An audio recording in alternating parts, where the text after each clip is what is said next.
Estamos estudiando el libro o la epístola a los hebreos, una carta que se escribió a un grupo de hebreos que estaban en la dispersión en el tiempo del Nuevo Testamento y que algunos de ellos estaban desanimados, otros estaban indisciplinados, otros un día sí, un día no, con las cosas del Señor, otros oían pero no hacían, otros sabían pero no querían. Y realmente el apóstol que escribe esta epístola, que no lo dice, yo creo, pero no sé con seguridad porque no lo dice el autor, pero sí que el que sí que es el autor es Dios, tiene una palabra que decir a todos.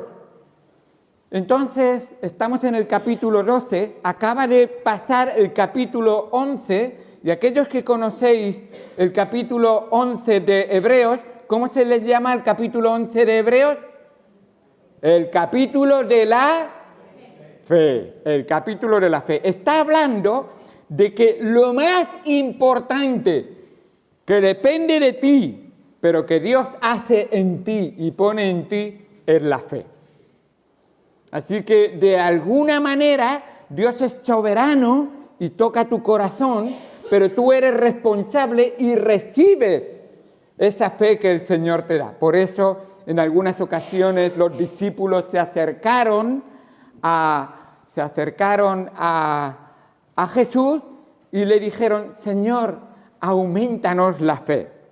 Y ¿ahora está bien? Se oye bien. Vale. Y es un requisito que tiene todo ser humano. Todos necesitan tener fe y aumentar esa fe, crecer en la fe. De las puertas para afuera de la iglesia y de las puertas de la iglesia para adentro también. Con lo cual no hay nadie excluido de necesitar fe y más fe. Y eso es importante. Ahora, el capítulo número 12 está hablando a aquellos que sí dicen que tienen fe y han practicado algo de la fe, pero sus vidas no reflejan que tienen fe. Sus vidas no experimentan un crecimiento en la fe. Y nos parece que están fuertes en la fe. Y la realidad es que cuando vemos el mundo en el que vivimos hoy en día, incluso algunos creyentes, y yo lo puedo decir por experiencia propia, y algunos de nosotros, ¿no parece que vivimos constantemente fuertes en la fe, fieles en la fe, perseverando en la fe, y que yo estoy dispuesto a dar mi vida por fe? Eso me parece ya otra cosa. Entonces, al llegar a ese capítulo número 12 de Hebreos, el Señor nos dice: hay un problema. ¿Sabes lo que te está pasando?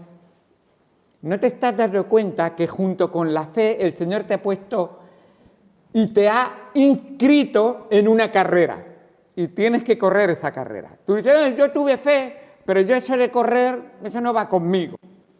Y algunos físicamente lo comprendo, pero espiritualmente no, porque es Dios quien te ha inscrito en la lista del maratón de la fe. Y al correr esa carrera, tenemos que tener puestos los ojos en el autor de la fe, en el que es nuestra meta en la fe, en aquel que tenemos que imitar en la fe, en aquel que nos acompaña en la fe, en aquel que es el camino de fe, la verdad y la vida. Y dice en esos primeros versículos que tenemos alrededor tan grande nube de testigos, que te despojes del peso y que te quites el pecado y que corras con paciencia. Esa es la carrera, no de un sprint, esa es la carrera de un maratón. Un sprint se corre con impaciencia. ¡Ya! Tiene que hacer un disparo de bala para correr esos 100 metros lisos. Pero en un maratón no puedes hacerlo así. No llegas al final. Entonces tienes que correr con paciencia lo cual incluye una disciplina y también un objetivo, una preparación. Y dice el versículo número 2, puestos los ojos en Jesús, el autor y consumador de la fe. Esa es tu meta, ese es tu camino y esa es la obra que Dios quiere hacer. Entonces nos dice en el versículo 4, algunos dicen, pero es que es muy duro, es muy difícil y estoy sufriendo mucho en esta carrera y lo estoy pasando muy mal. Y de repente la imagen pasa de una carrera a una familia. Ya os dije que la Biblia está llena de ilustraciones o de enseñanzas que cogen una verdad, una enseñanza terrenal o cotidiana de cada día para darnos verdades y enseñanzas espirituales y celestiales. Y aquí ahora nos trata lo lleva todo de una carrera a una familia. Y dice, ¿tú crees que te cuesta mucho? ¿Tú crees que te has sacrificado mucho? ¿Crees que ser cristiano es muy duro? ¿Y que las pruebas son muy grandes y que no estás dispuesto a soportarlo? Versículo número 4. Dice, pero aún no habéis resistido hasta la sangre. ¿Cómo estáis? ¿Quién ha muerto ya por Cristo? ¿Hay alguno aquí? No estarías aquí, claro. ¿De verdad? Aún no habéis resistido hasta la sangre. Combatiendo contra el pecado. Algunos no resistimos ni hasta la sangre y no estamos ni combatiendo contra el pecado. Estamos cediendo al pecado, viviendo en el pecado. Y déjame decir algo. Ahora nos va a decir, si esa es la característica de tu vida, entonces quizás la siguiente ilustración no va contigo. Porque la familia está constituida ¿por qué? Y cuidado con lo que nos enseña la sociedad, porque a veces pensamos que la familia es lo que nos dice la sociedad, no el diseñador, inventor y el que ha estructurado la familia, Dios. En el principio, ¿qué hizo Dios? ¿Qué creó Dios? Un hombre y 2 o 3 hombres más. No, un hombre y una mujer. Nada más ni nada menos. Eso es como te empieza la familia. Un hombre y una mujer. Todo lo demás lo ha inventado el mundo, nos está engañando el mundo y quiere llamar a lo bueno malo y a lo malo bueno. Lo dice Dios, que no se equivoca nunca. Yo me puedo equivocar, pero Dios nunca se va a equivocar.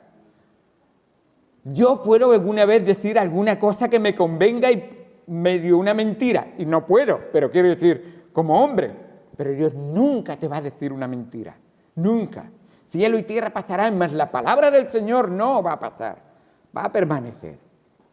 Ahora, esta estructura que Dios ha hecho, hombre y mujer, que sean una sola carne y que tengan una familia, con esa estructura está diciendo, oye, ahora escucha que Dios también quiere enseñaros que Él tiene una familia y que Él es el Padre y que tú y yo, si hemos creído en Él y confiado en Él, somos sus hijos. Ahora, una cosa que también está haciendo el mundo y nos está engañando el mundo es cómo se dirige una familia, cómo se guía una familia. Porque en el tiempo de los jueces dice que cada uno hacía lo que bien le parecía. Papá, mamá, si cada uno, el padre y la madre, hacen lo que bien le parece, y el hijo y los hijos, cada uno hace lo que bien le parece y no tiene nadie que decirle nada, ¿eso es una familia? Pues estructuralmente, padre, madre, hijos o hijas son una familia, pero no están desarrollando lo que Dios ha provisto para la familia. Por eso, la palabra de Dios nos dice, y es la realidad que vemos en las calles, tantos niños y tantas niñas, tantos chicos y tantas chicas, que la necedad está ligada a su corazón. Y la necedad quiere decir que no tienen conocimiento de Dios, quiere decir que no entienden cómo Dios ha diseñado la vida y cómo Dios quiere verdaderamente que seamos felices realmente. Una felicidad que satisface, una felicidad real, no una fingida, una de risitas y pasarlo bien, pero en realidad está todo hueco y vacío, vano. Ahora, en esa familia, ¿cómo es la estructura?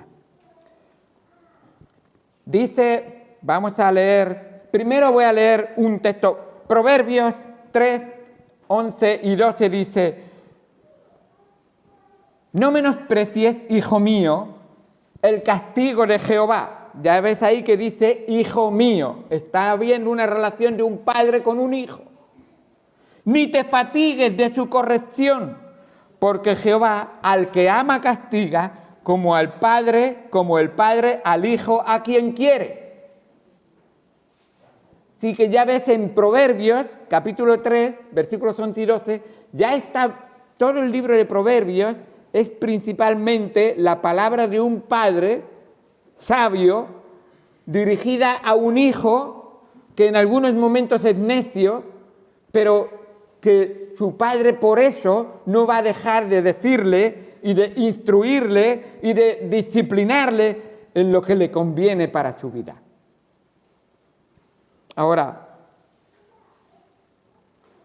la realidad de la disciplina de Dios a sus hijos. Ese va a ser el tema que vamos a tratar. Y vamos a leer Hebreos capítulo 12. Eso estaba en el Antiguo Testamento. Ahora en el Nuevo Testamento, más actual, más para nosotros. Hebreos capítulo 12, versículo número 4 al 11.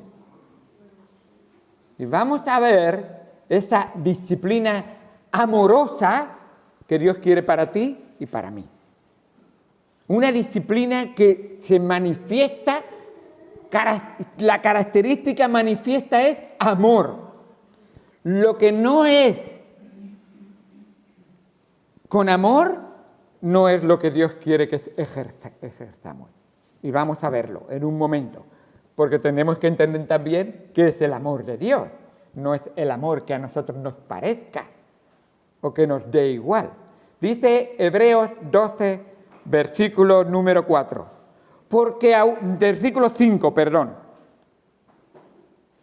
Y habéis ya olvidado la exhortación que como a hijos se os dirige, diciendo: hijo mío, no menosprecies la disciplina del Señor, ni desmayes cuando eres reprendido por Él, porque el Señor al que ama, disciplina. Y azota a todo aquel que recibe por hijo. Si soportáis la disciplina, Dios os trata como a hijos. Porque ¿qué hijo es aquel a quien el Padre no disciplina? Pero si se os deja sin disciplina, de la cual todos han sido partícipes, si se os deja sin disciplina de la cual todos han sido partícipes de alguna manera por sus padres, entonces sois bastardos y no hijos. De otra parte, tuvimos a nuestros padres terrenales que nos disciplinaban y los venerábamos. ¿Por qué no obedeceremos mucho mejor al Padre de los Espíritus y viviremos? Y aquellos, ciertamente por pocos días nos disciplinaban, como a ellos les parecía, pero para lo que es provechoso, para que participemos de su santidad. Es verdad que ninguna disciplina al presente parece ser causa de gozo, sino de tristeza, pero después da fruto apacible de justicia a los que en ella han sido ejercitados. Vamos a ir al Señor en oración y vamos a pedirle que Él nos ayude y nos dé comprensión para ver qué nos está diciendo cuando Él está diciendo que nos ama tanto y quiere lo mejor para nosotros. Y recordad, Dios nunca hace nada mal, todo lo hace bien. Y es esta premisa es importante. Dios es amor. Dios es misericordioso. Dios es bueno. Dios es santo.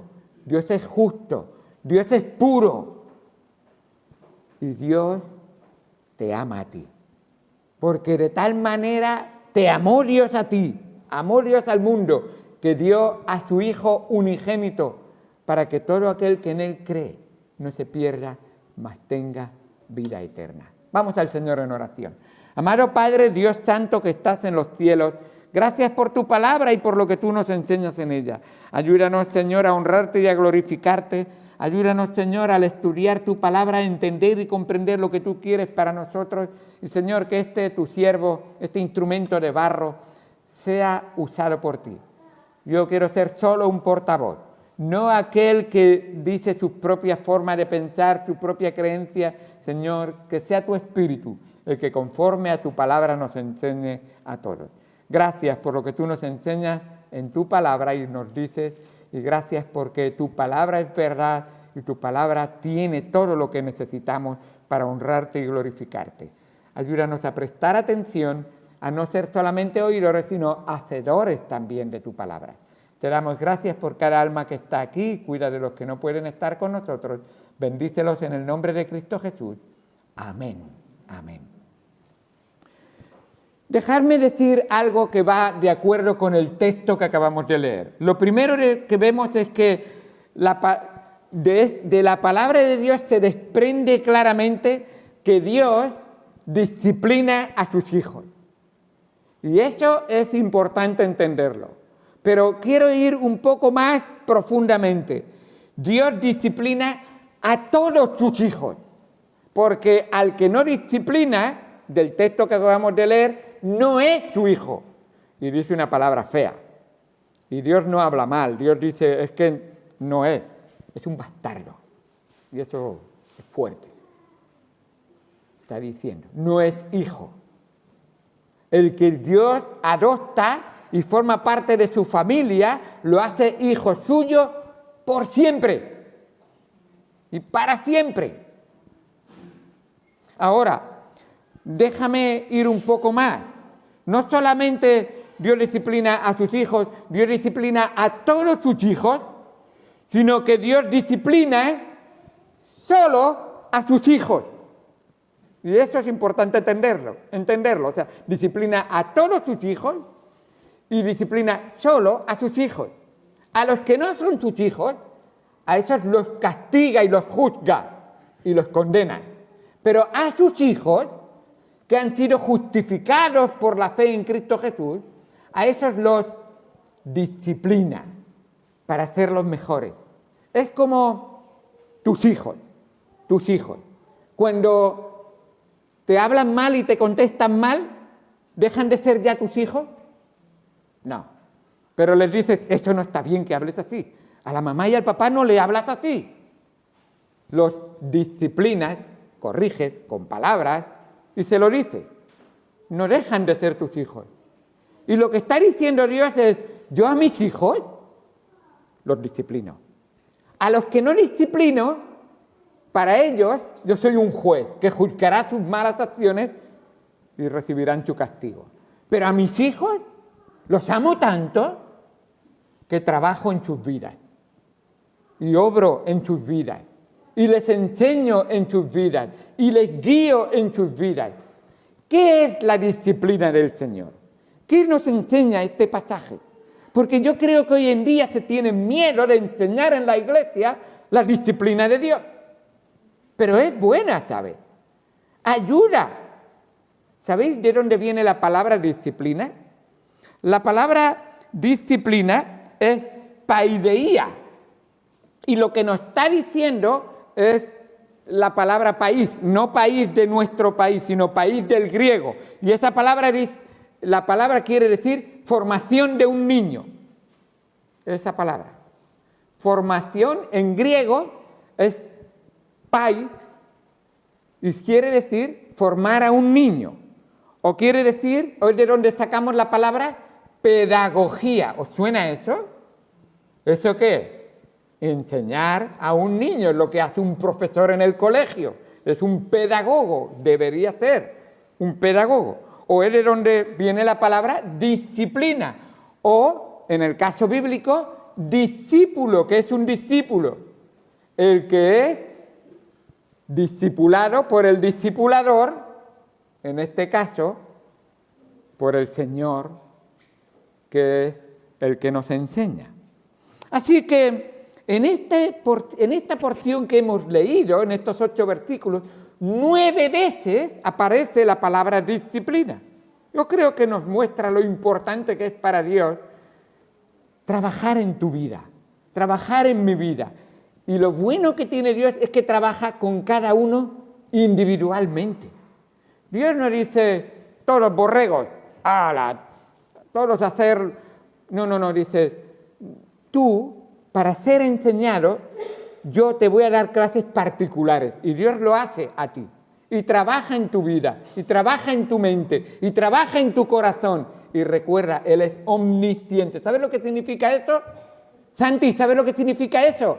Que Dios lo sabe todo de ti, todo. ¿Sabes lo que estás pensando? ¿Sabes dónde estuviste ayer? ¿O dónde querías estar ayer?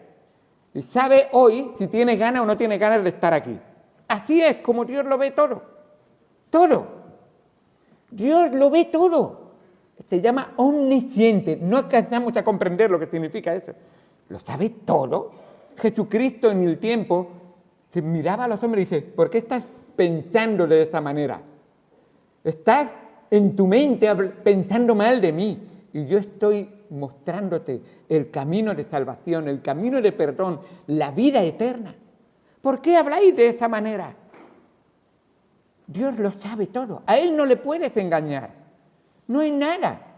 Y Dios se muestra una y otra vez benévolo con nosotros. Nos muestra una y otra vez su paciencia que tiene con nosotros. Y lo dice muchas veces. Y a veces nosotros no queremos escuchar la palabra del Señor. Y Dios nos dice, ¿o menosprecias las riquezas de su benignidad, la benignidad de Dios? ¿Dios ha sido bueno contigo? ¿Se te ocurre una cosa por la que ha sido bueno contigo? Te voy a decir una.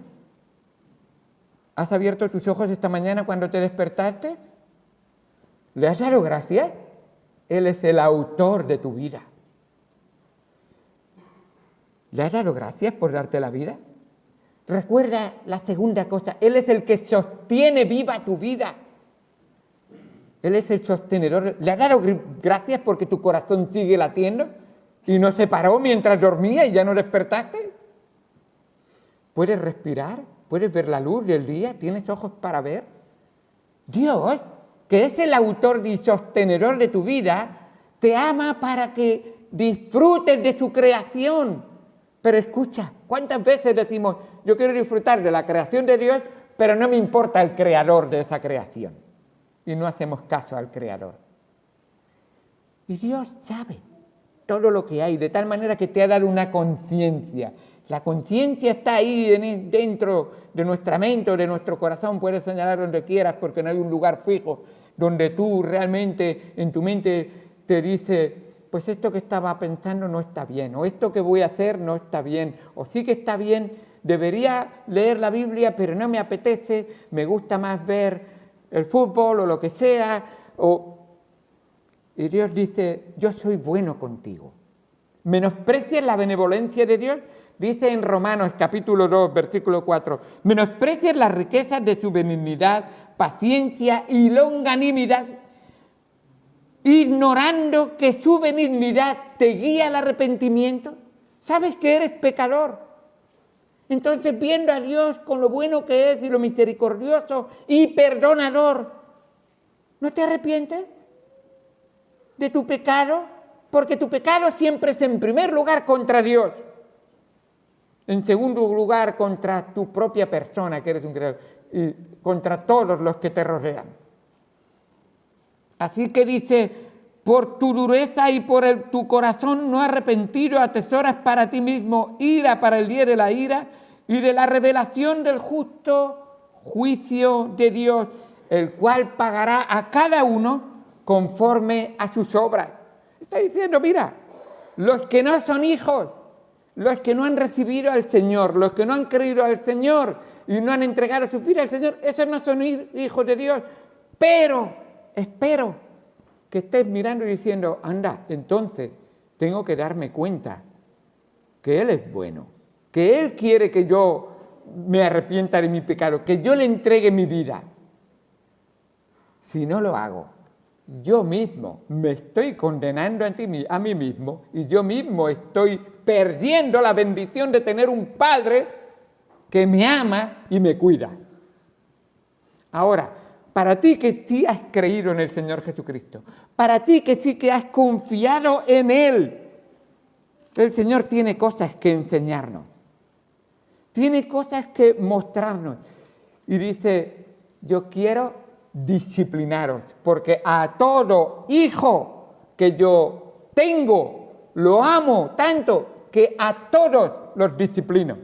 No hay ningún hijo de Dios que no haya sido disciplinado por Dios. No digo que sea Él un disciplinado, sino que Dios nos disciplina a todos. Y Dios quiere enseñarnos que hay 3 formas de disciplinar tu vida. Si tú has conocido a Cristo como tu Señor y Salvador, Dios va a disciplinar de alguna de estas 3 maneras o de 2 o de las 3 maneras va a disciplinar tu vida. Y eso nos muestra la palabra de Dios. En primer lugar, la disciplina de Dios es correctiva. Espero que estés entendiendo lo que estoy tratando de decir. Esa disciplina correctiva, una disciplina que corrige. Cuando tú ves que tu niño le dices, no toques eso, se va a romper. Y al niño, quiero tocarlo.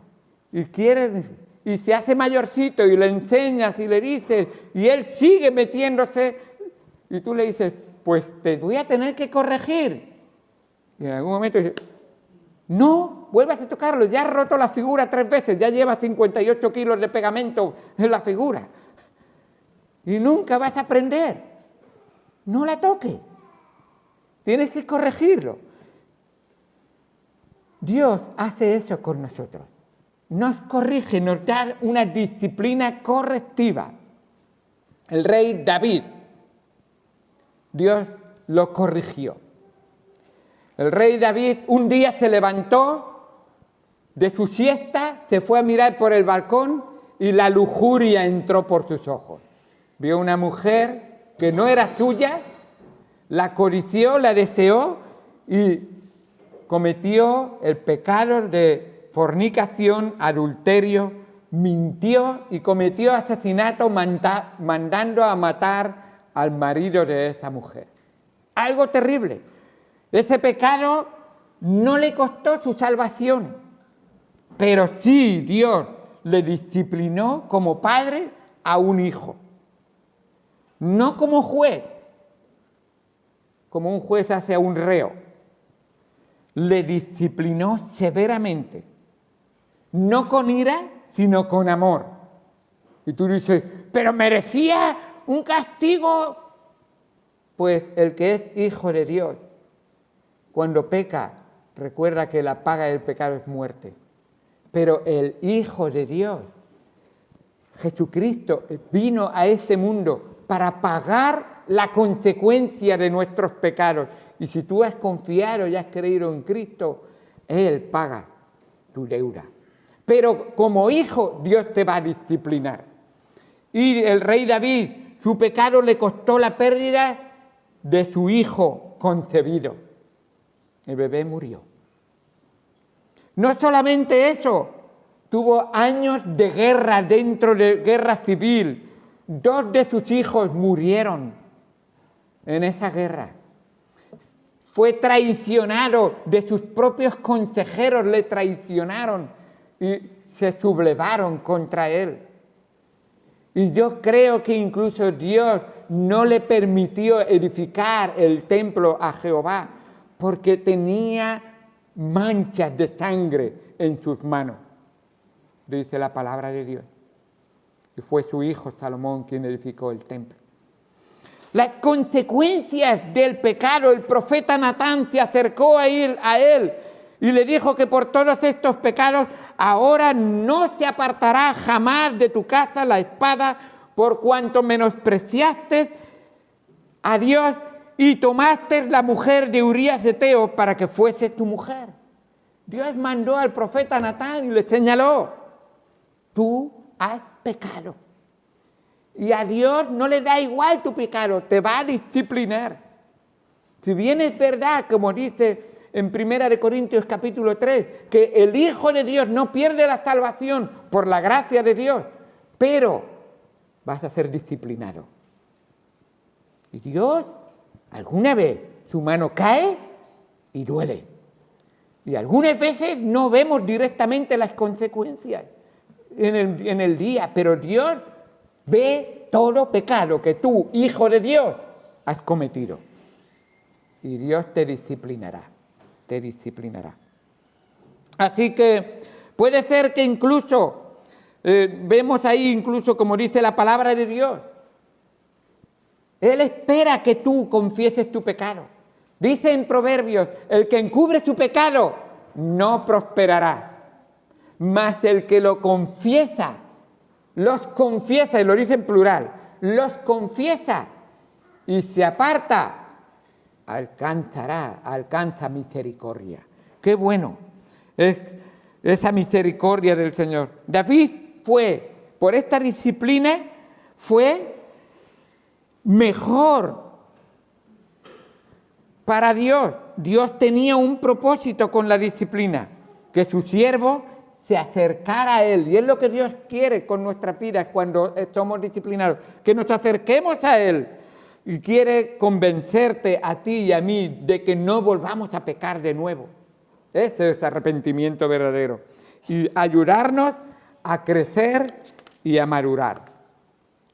Nuestro Señor Jesucristo nunca tuvo que ser disciplinado correctivamente, porque Él no hizo pecado ni se halló engaño en su boca. Dice la palabra de Dios que Él no hizo pecado ninguno. Quien cuando le maldecían no respondía con maldición, cuando padecía no amenazaba, sino encomendaba la causa al que juzga justamente.